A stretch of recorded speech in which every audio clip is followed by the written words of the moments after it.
Bom que a gente pode estar aqui juntos, cantando, adorando o Senhor e ouvindo a sua palavra. Hoje Deus reservou um momento muito especial para nós, trazendo aqui o pastor Paulo. Ele já é bem conhecido da igreja, mas ele está vivendo agora um momento assim bem especial. Depois de 10 anos no Brasil, aqui ele conheceu sua esposa, aqui ele teve seus filhinhos, plantou uma igreja diretamente, apoiou a plantação de diversas igrejas em todo o território nacional. Ele foi o principal responsável por implantar aqui no Brasil a rede Atos 29, uma rede internacional de pastores e igrejas. Então, depois desses 10 anos de serviço aqui no Brasil, ele está voltando para o seu país e, assim, em função do seu carinho por nós aqui, pela igreja, ele deixou esses últimos instantes dele como morador aqui do nosso país para estar com a gente. É o último domingo do J. Bauman no Brasil, antes dele voltar lá para o seu país. Ele recentemente, ele já vinha orando a esse respeito. Deus abriu uma porta incrível para ele lá. Ele aceitou o convite e está voltando então ali para o seu país, mas deixando aqui um trabalho assim inesquecível de plantação de igrejas, de cuidado de pastores, algo que vai ficar marcado para sempre no nosso coração. Ele vai fazer muita falta aqui. Jay, não sei se você conhece o Mateuzinho, mas quando ele acha que o culto está acabando, ele começa a reclamar. Então, se ele começar a reclamar quando você estiver falando, não é porque você está falando não, é porque ele acha que já está acabando, entendeu? Então, Jay, nós fizemos uma grande amizade. Jay se tornou um dos meus melhores amigos e eu estou muito feliz com essa oportunidade, então, que Deus nos deu. Ele tinha inúmeros convites, mas acabou reservando essa sua última noite de domingo aqui no Brasil para estar com a gente. Então, queria pedir para o Jay vir aqui, amigo querido, precioso. A gente vai sentir muita falta dele, mas a gente está feliz porque ele está cumprindo o chamado de Deus e voltando para a sua terra. Gente, vamos louvar a Deus pela vida do Jay. Valeu, queridão. Deus abençoe. Tá me ouvindo? Então, eu falei isso na primeira culto, né? Mas o sentimento permanece, que você é homem de Deus, muito importante na minha vida. Você e toda a sua equipe fantástica, igreja fantástica. A gente ama vocês. A gente vai sentir a sua falta, mas com certeza eu vou voltar muitas vezes para o Brasil e a gente vai continuar caminhando juntos. Amém? Amém. Amém? Amém. Amém. Thank you. Obrigado.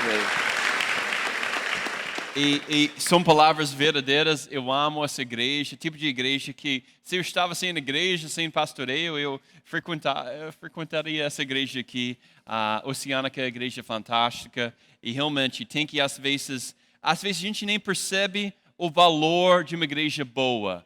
A gente tem que perceber como Deus usa uma igreja em nossas vidas de uma forma tão profunda, né? Mas, gente, é muito bom estar com vocês aqui hoje à noite. Meu nome é Jay. Eu sei que alguns de vocês já me conhecem, mas é claro que meu português não é o melhor do mundo. Eu sou estrangeiro. Não estou falando em línguas se você não entende alguma coisa, entendeu? Tenho sotaque. Aprendi português com 35 anos, não como neném, então vai acabar. Eu vou falar algumas coisas que talvez você não vai entender perfeitamente, mas ao longo desses 10 anos, graças a Deus, o português melhorou um pouco, né? Então, eu sou diretor da Atos 29 Brasil, uma rede de igrejas que planta igrejas, e essa igreja aqui faz parte dessa rede. A gente vai continuar esse trabalho de plantar igrejas para a glória de Deus aqui no Brasil e também no mundo. Nós temos por volta de 700 igrejas no mundo inteiro com Atos 29. Também, por que eu estou mudando para o meu país? Não é simplesmente porque eu queria voltar. Na verdade, não tinha tanta vontade de sair do Rio.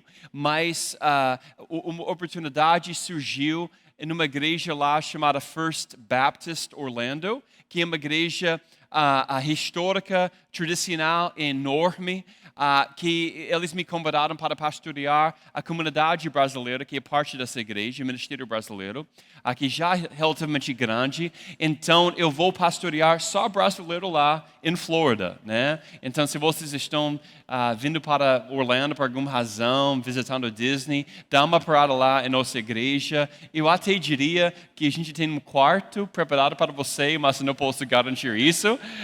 Mas certamente você está bem-vindo para conhecer o Ministério Brasileiro da First Baptist Church em Orlando, Flórida. Então, vai ser muito bom receber alguns de vocês ao longo dos anos. Também, se vocês conhecem brasileiros que estão morando lá, pode indicar a nossa igreja para eles. Mas, gente, nós estamos no meio dessa mudança, é uma loucura, temos caixa em todo lugar, muita bagunça, a gente não está dormindo muito bem. Inclusive, antes de chegar aqui hoje à noite, precisamos tomar um Red Bull, só para dar um up, né? Não faço isso normalmente, ok? Mas hoje precisava, e está caído, né? Depois dessa semana de caixa, muita coisa, mala, é difícil. Mas eu estava nos Estados Unidos por uns 10 dias, no início deste mês, para preparar nossa casa lá para receber a minha família. Então eu estava lá, só que uma coisa aconteceu durante esses 10 dias, que quando eu planejei nem pensei muito, mas foi aniversário da minha esposa. E minha esposa é brasileira, e então o que eu aprendi ao longo desses anos é aniversário é alguma coisa relativamente importante, né? E sabe de alguma coisa? Lá na minha terra, aniversário, tem um bolozinho lá, talvez você vai, jantarzinho com 2 amigos, alguma coisa, e acabou. Mas aqui no Brasil, é um pouco diferente, né? Eu aprendi também, até financeiramente, com tanta festa para as meninas. Eu acho que eu poderia pagar para um Gol, um carro, alguma coisa assim, depois de tantos anos de festas. Que tem que ser melhor, né? Mas isso é outra coisa. Enfim, foi... não enfim, né? Mas foi 10 dias lá, passei o aniversário dela, eu sabia, né? A gente estava tipo, primeira vez em 13 anos que a gente não estava juntos durante o aniversário dela. E é difícil, né? Porque anos atrás eu fiz um erro. Eu esqueci meu aniversário.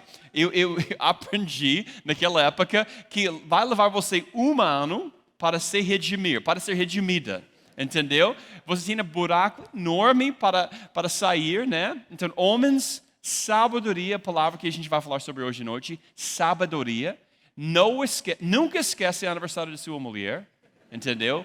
Namorado, que seja. Ela pode esquecer o seu, é não igual, entendeu? Ela não vai esquecer, mas ela pode, mas você dela, nunca.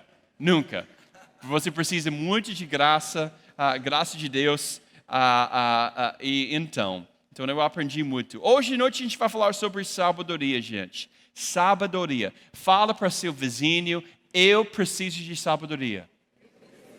E fala também, eu sei que Cristo vai me dar essa sabedoria. Todo mundo precisa de sabedoria no trabalho, na escola, no casamento, na sociedade. Olha a nossa cidade, gente, Rio de Janeiro. Irmão, é como um universo alternativo.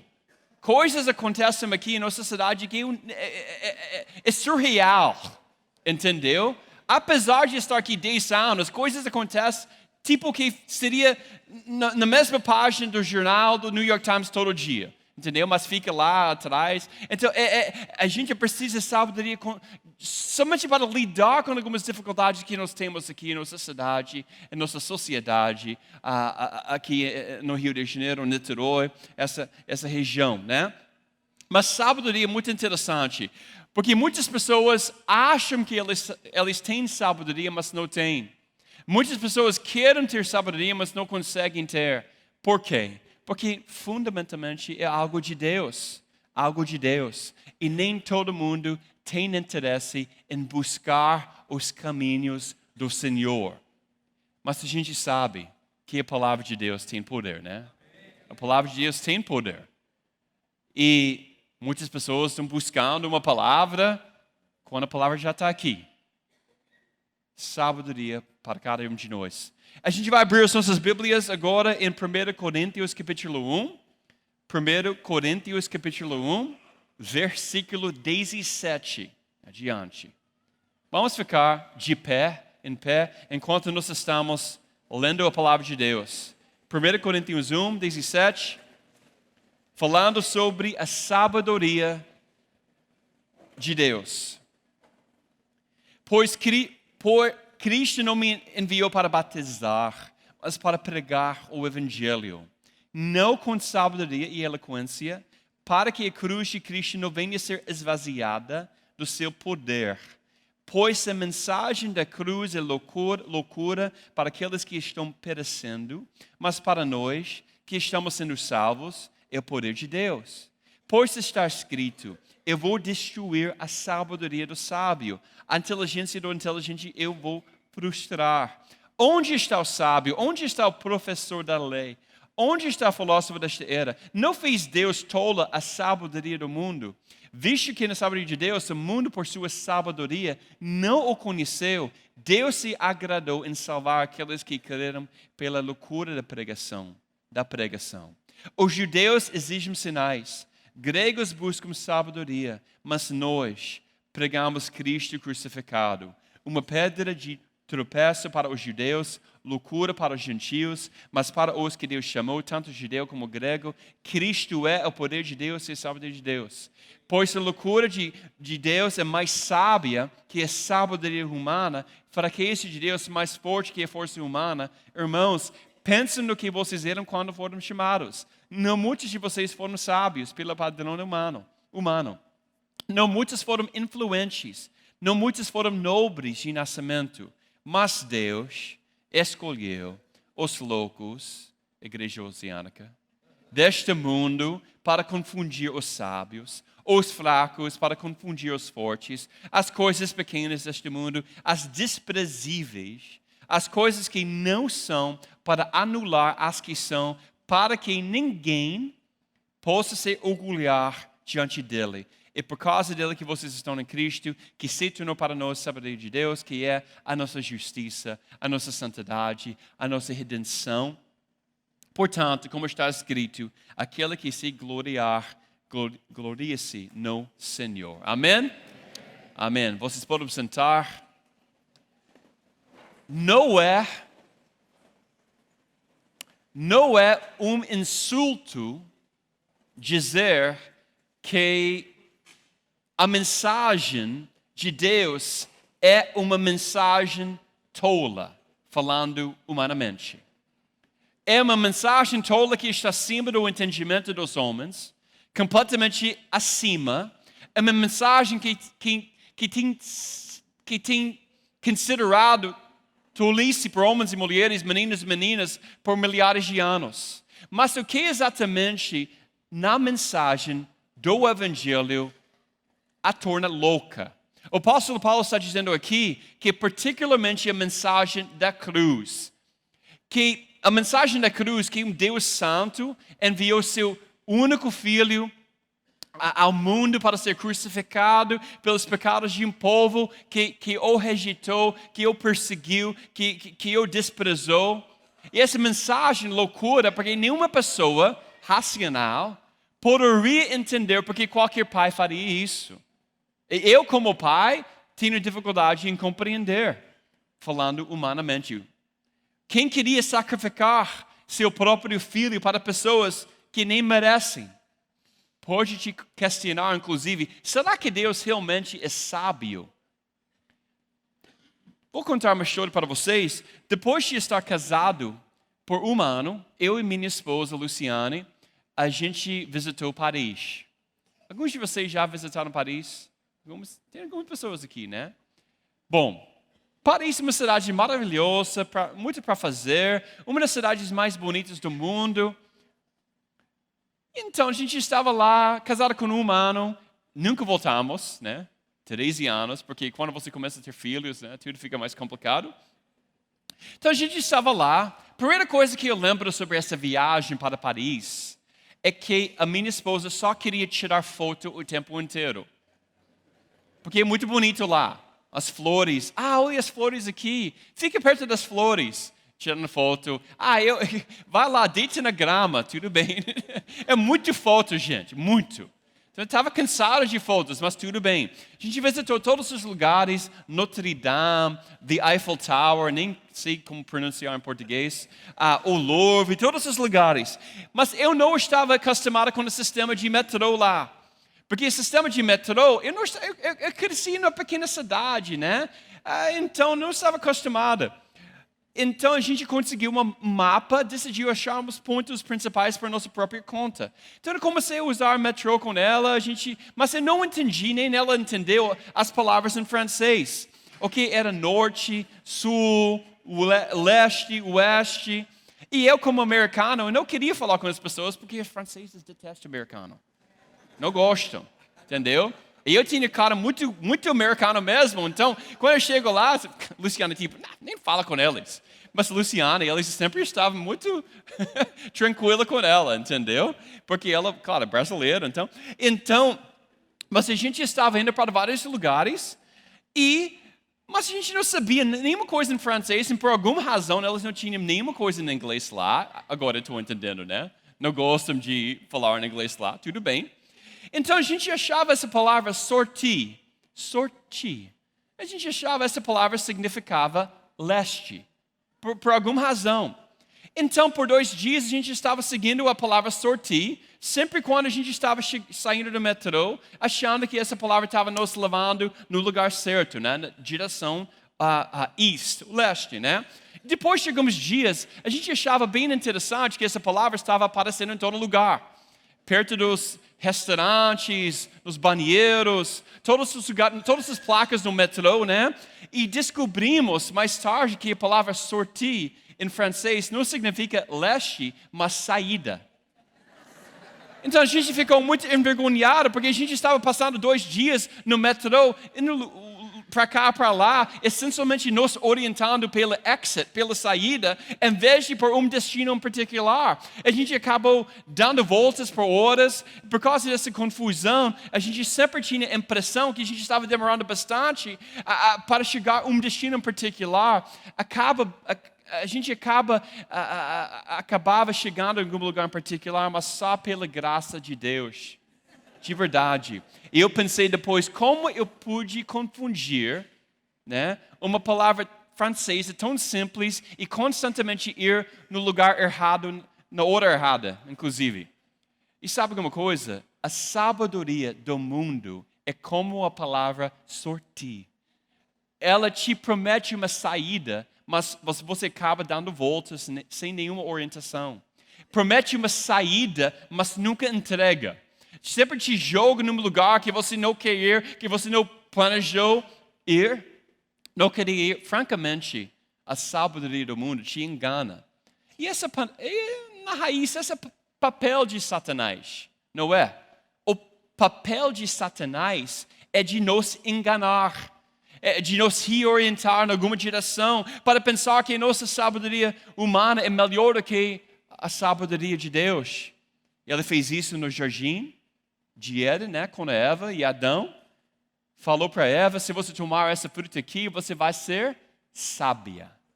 Ela comeu. E desde então, a humanidade tem comido da sabedoria do mundo.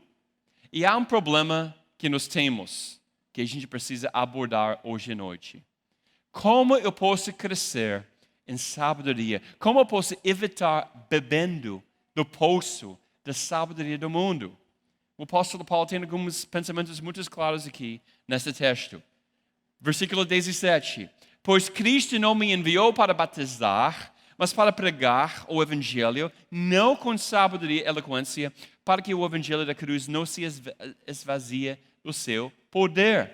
Então, ele está dizendo, eu não vou ser eloquente. Interessante, não é? Ele é pregador, ele não quer ser eloquente. Ele também não vai pregar com sabedoria, falando sabedoria do mundo. Ele está dizendo que o poder de Deus é a coisa mais importante. Interessante, Henrique, não é, pastor? Parece quase como uma igreja avivada. O poder de Deus É super importante. E não é tipo de anti-intelectualismo, mas a gente tem que ter muito cuidado que a gente não está presumindo que a gente pode aumentar alguma coisa que no Evangelho é Jesus mais nada. Sabedoria.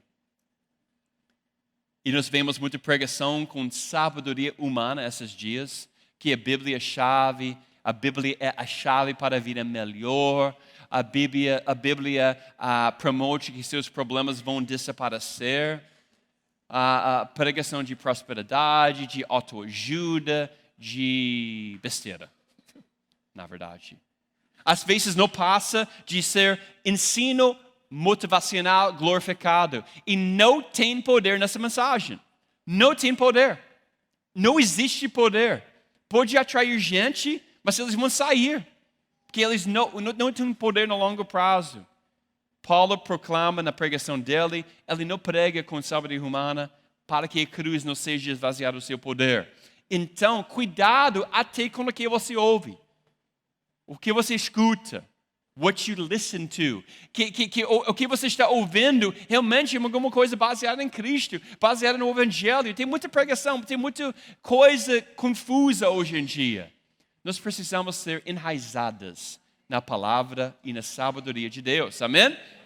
Por essa mensagem da cruz, versículo 18, é loucura para aqueles que estão perecendo, mas para nós que somos salvos do poder de Deus. Pois está escrito, eu vou destruir a sabedoria dos sábios, a inteligência dos inteligentes eu vou frustrar.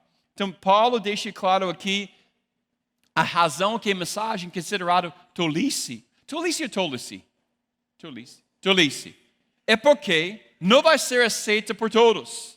Temos que entender que vai ter gente que não vai aceitar a mensagem do Evangelho e a gente não tem recurso. É simplesmente assim. Não são os nossos inimigos, precisam de Cristo. A gente não pode ter uma expectativa que quem não é crente vai viver como crente. A gente tem que entender que Deus está nos chamando para alcançar eles com o Evangelho, né? A Bíblia diz que tem pessoas que vão conhecer Cristo, outras que não vão conhecer Cristo. Mas é interessante, porque muitas vezes nós, na igreja, nós estamos tão ligados com a sabedoria humana que nós queremos usar isso para nosso benefício, pensando que isso é uma abordagem que vai resultar em alguma coisa maior do que nós temos. A gente tem tudo o que nós precisamos nesta palavra. Nós temos tudo o que nós precisamos no Espírito Santo que vive em cada um de nós, que tem relacionamento com Cristo. Amém? Então, também, gente, sabedoria é alguma coisa que sempre está mudando. O que foi considerado sábio 50, 100 anos atrás, não é considerado sábio hoje em dia. Mesma coisa, 50 anos no futuro, falando humanamente, a sabedoria terrena. 50 anos no futuro, 100 anos no futuro, o que as pessoas vão acreditar naquele dia, 100 anos exatamente no futuro, o que é sábia, não é, se eles olharem para trás 100 anos, eles vão pensar, Igreja Oceânica, junho de 2019, se a igreja aqui, ou qualquer igreja está envolvida na sabedoria humana, não vai dar nada. Melhor dizer o seguinte, vamos falar sobre a ciência, por exemplo. Ciência. Muita gente que gosta de ciência falam para quem é religioso, quem é evangélico. Você está acreditando em contos de fadas? Você já ouviu esse tipo de argumento, né? Mas pensa bem, muita coisa em ciência que eles acreditam hoje em dia, eles não acreditavam 200 anos atrás. E não vão acreditar 200 anos no futuro, necessariamente. Porque também sempre está mudando, entendeu? Então, essa crença tão sólida que muita gente tem em ciência hoje em dia, na verdade, está constantemente mudando. E, na verdade, o mundo está no processo de constante frustração. Pode falar, tem algumas coisas gravidade. Claro que tem algumas coisas, mas muita coisa é simplesmente uma crença que sempre está mudando. Então, eles estão dizendo, mas você é religioso. Mas a verdade é a seguinte, eles são religiosos também. Mas religião é pluralismo, é secularismo, sei lá, é assim mesmo. Então, a gente tem que entender que nós estamos sendo muitas vezes indoctrinados para acreditar que alguma coisa é tão sólida quando não é. Porque 200 anos no futuro, eu vou dizer, a maioria das coisas que o mundo acha que sabe hoje em dia, eles não vão achar que sabem mais. Entendeu? Então a gente tem que pensar assim. Muita gente despreza o cristianismo porque eles estão bebendo da fonte da sabedoria do mundo. Paulo continua aqui. Onde está o sábio, o mestre da lei, o filósofo desta era? Deus não tornou louca a sabedoria do mundo, visto que na sabedoria de Deus, o mundo por sua sabedoria não o conheceu. Deus se agradou em salvar aqueles que creram pela loucura da pregação. Judeus exigem sinais, gregos buscam sabedoria, mas nós pregamos Cristo crucificado, uma pedra de tropeço para o judeu, loucura para o gentio, mas para os que Deus chamou, tanto judeu como grego, Cristo é o poder de Deus, a sabedoria de Deus, por ser loucura de Deus, é mais sábio da sabedoria humana, e a fraqueza de Deus, se existe, é mais forte que a força humana. Paulo está fazendo 4 perguntas retóricas aqui. Primeiro, quem é sábio? Segundo, quem é o grande mestre? Terceiro, quem é o grande filósofo? Não está claro que todos vão morrer, ele fala. Toda a sabedoria humana no final vai ser completamente inútil. Deus está fazendo assim. De uma forma graciosa, né? Como Deus faz. Você tem que ser humilhado um pouco. Porque se o próximo respira, vem de mim. Eu estou dando, I'm giving you your next breath. Se eu quisesse, você poderia morrer agora. Eu estou dando tudo que você tem. Quem é você para dizer que você sabe melhor que eu? Paulo segue dizendo que os judeus buscam sinais, naquela época, né? Os gregos buscam intelecto. Judeus queriam ver milagre. O grego queria mais debater com Paulo. Mas Paulo conclui. E você pode ver isso também aqui na nossa cidade. Tem gente que busca milagre, poder e tal. Tem outros intelecto, conhecimento e tal. Mas de qualquer forma, se é baseado na sabedoria humana, é nada.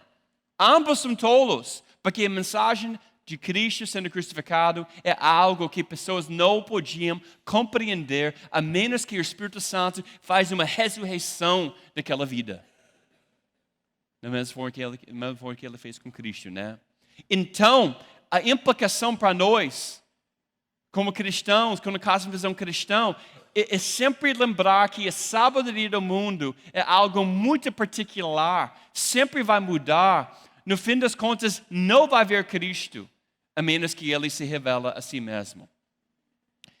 Vou tentar falar isso de uma forma mais simples, sei lá, ou simples, claro, uma palavra melhor. O que é mais valioso, um bebê ou um animal? Pergunta simples, né? Ou deveria ser. Bebê, né? Um bebê é mais valioso do que um animal, ok? Ah, mas você gosta do meu animal. Bichinho. Eu estou entendendo. Mas tudo bem. Vamos prosseguir. Um bichinho. Eu lembro uma vez que eu estava na academia, aprendendo português, muita gíria aqui no Rio de Janeiro. Eu aprendi a palavra bicho. Estava falando um cara lá, e aí, bicha? Ela não gostou. Concordância, cara, sei, bicho, mesma coisa. Não é a mesma coisa. Tem muita outra história assim, mas hoje não é simplesmente comédia. Bom, o que é mais valioso? Um bebê ou um bicho? Claro que é um bebê, né? Quem merece ser mais protegido? Um bebê.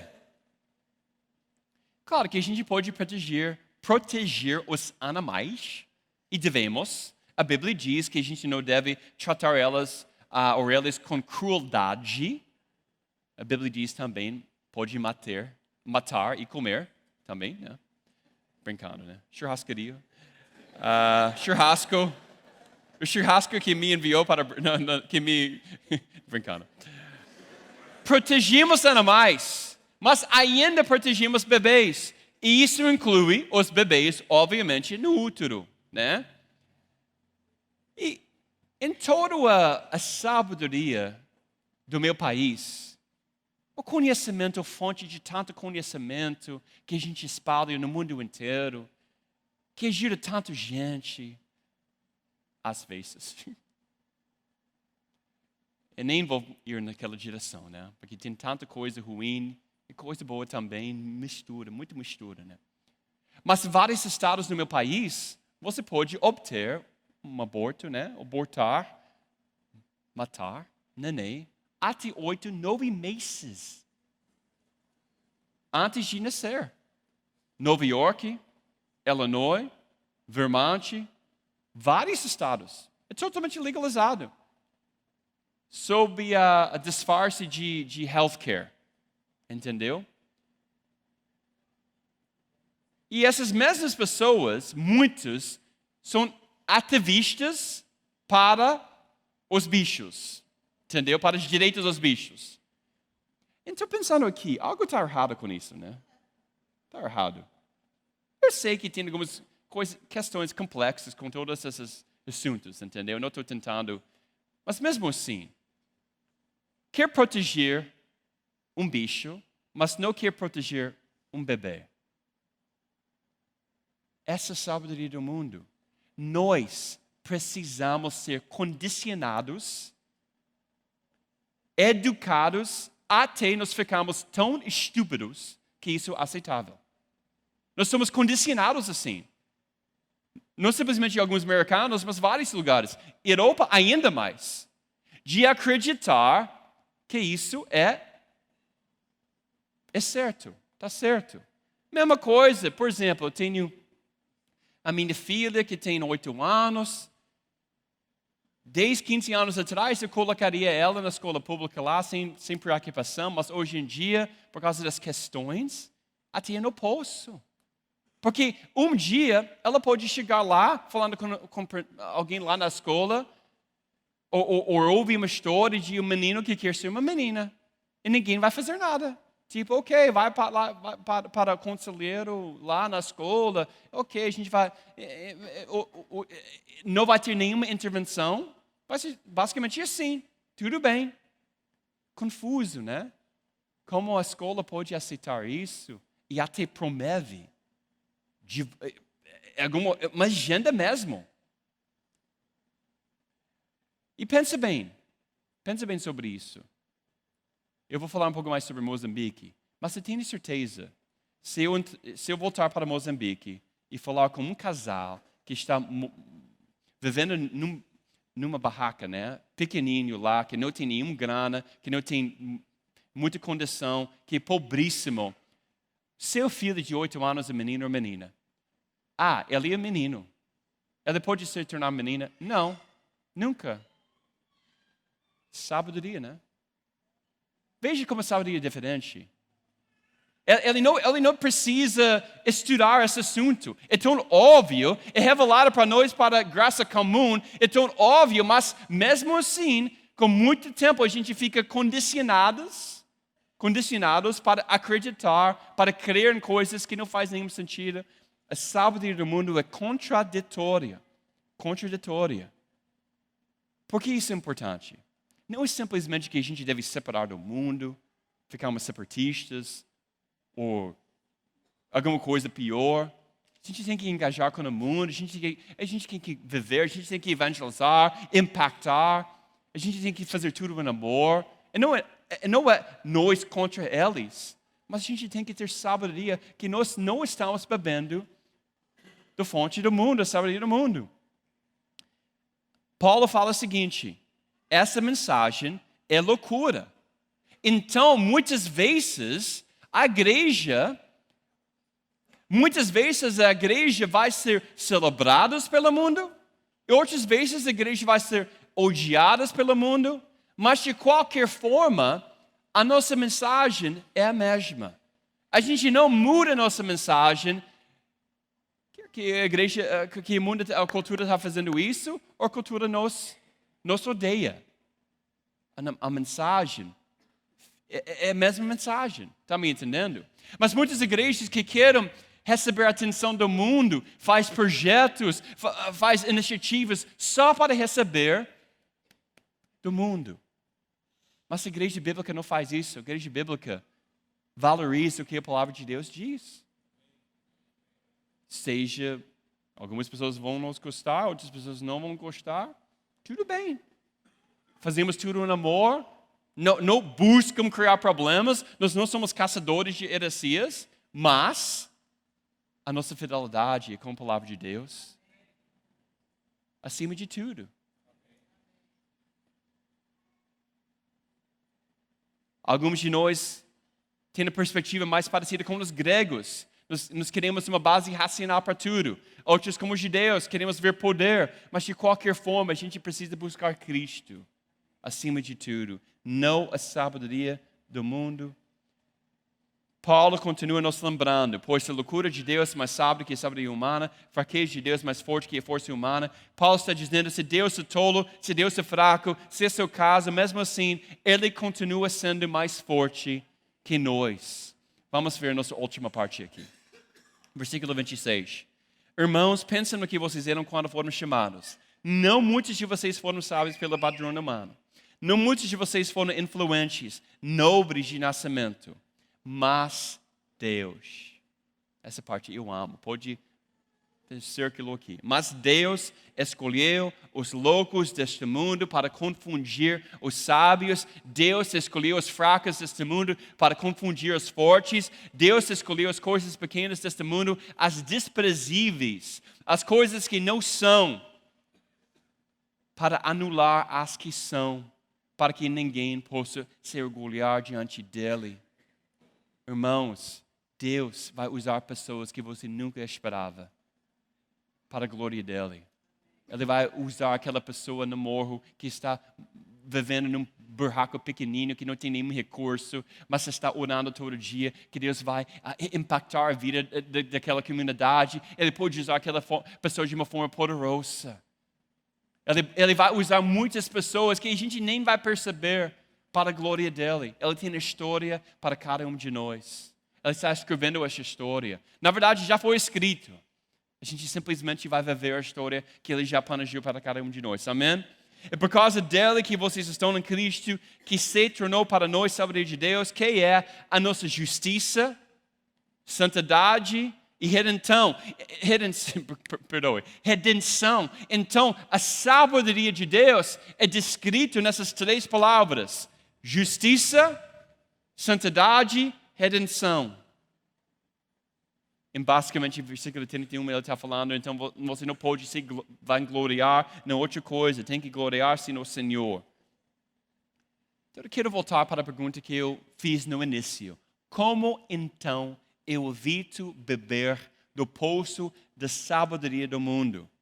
Paulo nos lembra que o Evangelho, na maior parte, não é para necessariamente os ricos, os influentes, os poderosos. Pode impactar eles, sim.